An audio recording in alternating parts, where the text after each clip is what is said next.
At dawn, on Sunday, June 25, 1950, 75,000 soldiers from the Korean People's Army poured across the 38th parallel, the boundary between North and South Korea, and headed towards Seoul, South Korea's capital. The United States responded by promptly dispatching land, air, and naval forces in South Korea, successfully pushing the North Koreans back. But by then, there was no denying it. The Korean War had begun. The Korean War was a conflict fought during the Cold War over conflicting ideologies between communist North Korea, backed by the USSR and China, and capitalist South Korea, backed by the United Nations. Eventually, both sides agreed to compromise in the Korean Armistice Agreement, which contained the spread of communism on the Korean peninsula, established alliances and divisions that still exist, and indirectly led to the threat of war with North Korea today. After World War II, the United States and the Soviet Union were in the midst of the Cold War. Without the war alliance against Germany, they were now two superpowers with huge economic and political differences. The USSR was a Marxist-Leninist state led by its Communist Party and focused on gaining power over the Eastern Bloc, while the US was a capitalist federal republic led by a two-party presidential system. To counter the Soviet Union, the US focused on the containment of communism, and the Korean War was the first conflict fought for this objective. Starting from 1910, Korea was added to Japan through the Japan-Korea Annexation Treaty, claiming that Japan would rule over Korea completely and forever, but Japan met its demise in 1945 after World War II. Replacing them were the United States, who controlled the south half of Korea, and the Soviet Union, who controlled the north, effectively dividing the country along the 38th parallel. The Korean War began when the Korean People's Army, KPA, of North Korea crossed the 38th parallel into South Korea on June 25, 1950. The Republic of Korea Army, ROK, with its inferior weapons, was unable to stop the attack. 2 days later, Syngman Rhee, anti-communist dictator of South Korea, evacuated Seoul with some of his government, and on June 28th, Seoul fell into communist hands despite desperate measures to prevent the KPA from reaching it.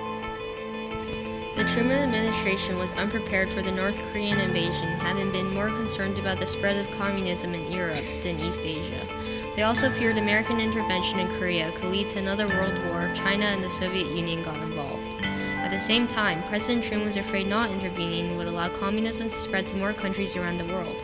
On June 27, 1950, President Truman ordered air and naval support for South Korea, calling for United Nations intervention.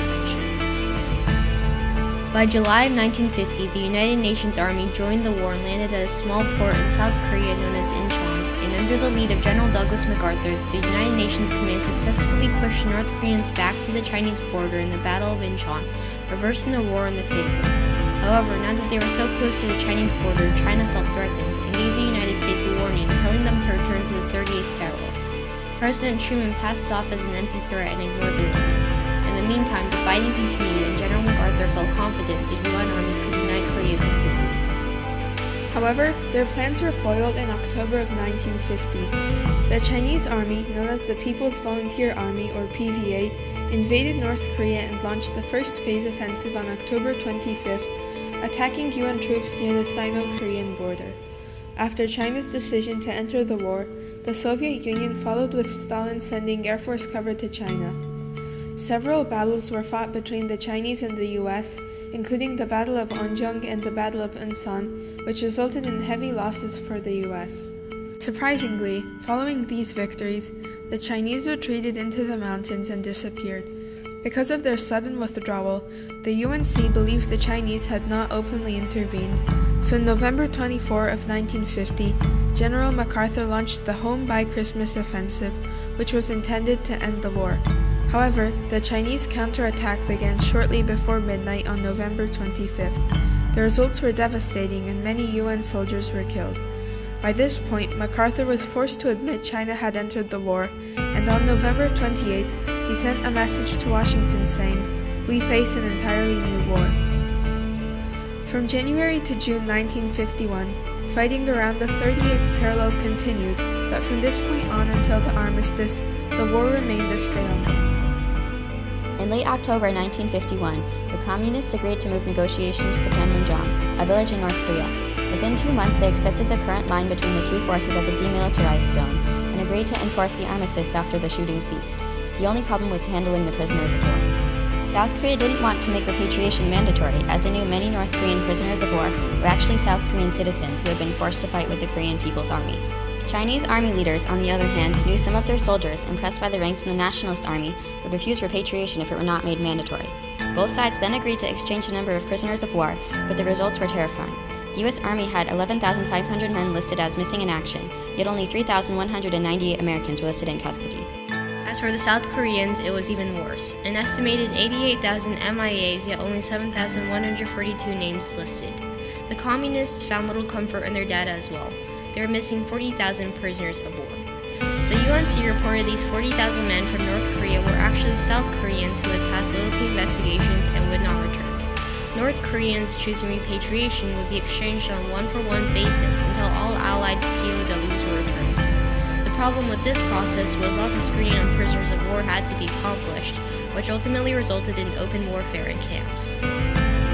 From September to November 1952, the Chinese force staged its sixth major offensive of the war, attempting to push U.S. forces back to the 38th parallel and inflict a crippling number of casualties.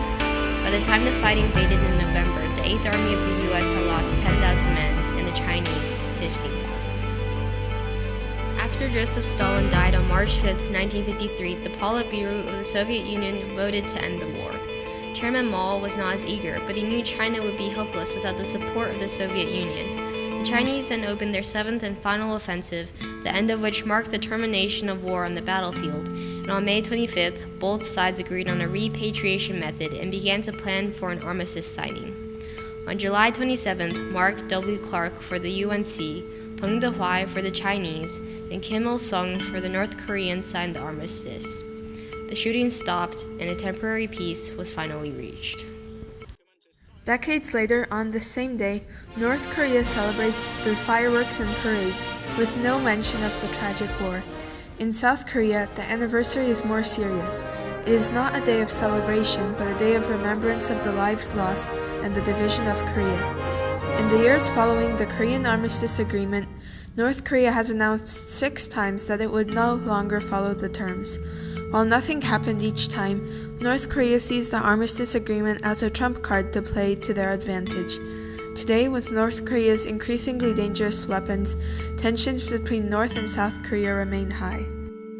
On a more international scale, the destruction resulting from the war remains a key piece of propaganda for North Korea against the US. Citizens are taught that all the destruction during the Korean War was caused by the US Air Force, helping North Korea make America look like a distant entity that destroyed their country. Most recently, the US has been worried about nuclear threats from North Korea. Supposed reports from the US Defense Intelligence Agency suggested North Korea had developed nuclear warheads that could reach America. Current US President Donald Trump pledged future threats from North Korea would be met with fire and fury, the likes of which this world has never seen before. The legacy regarding South Korea and the U.S. is more positive. After conducting an interview with Sheila Miyoshi Jagger, a renowned historian and professor at Oberlin College on the topic of Korea, she explained, "The war not only preserved South Korea's sovereignty, but through U.S. support, helped South Korea become one of the most successful nations in history." This is evident in the military alliance created between South Korea and the United States in 1953 following the Korean War. Through this alliance, the U.S. and South Korea have assisted each other through military and economic support. Tens of thousands of soldiers were ruthlessly killed in the Korean War over the ideological differences between two nations and on a larger scale between two countries. Though the war ultimately ended in a stalemate and the boundary between North and South Korea stayed almost exactly the same before the war began, the Korean War is a conflict that has nevertheless left behind legacies still evident today.